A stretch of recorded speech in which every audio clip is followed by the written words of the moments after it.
Gumawa na ng aksyon ng Department of Foreign Affairs upang matiyak ang kaligtasan ng mga Filipino peacekeepers.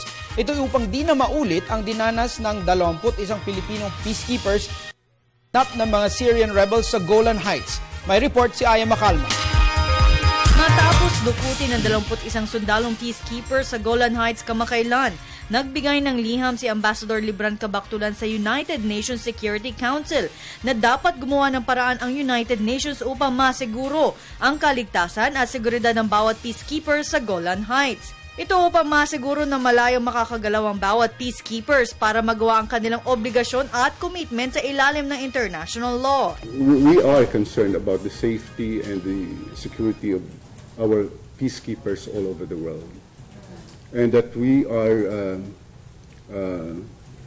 continuously responding to the needs of the UN regarding the mandate of maintaining peace and security in places that need to be secured, and that where peace and security should be maintained.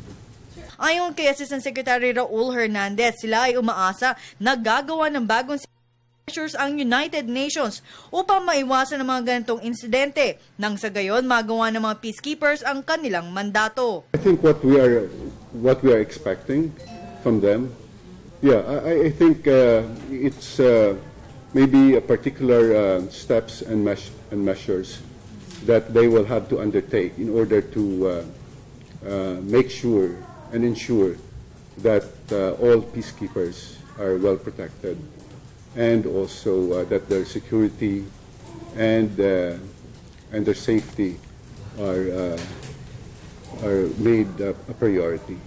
March 7, 21 peacekeepers ang dinukot ng mga Syrian rebels habang naka-duty at matapos ang ilang araw ay agad silang pinalaya. Wala naman naiulat na lubhan na saktan sa insidente.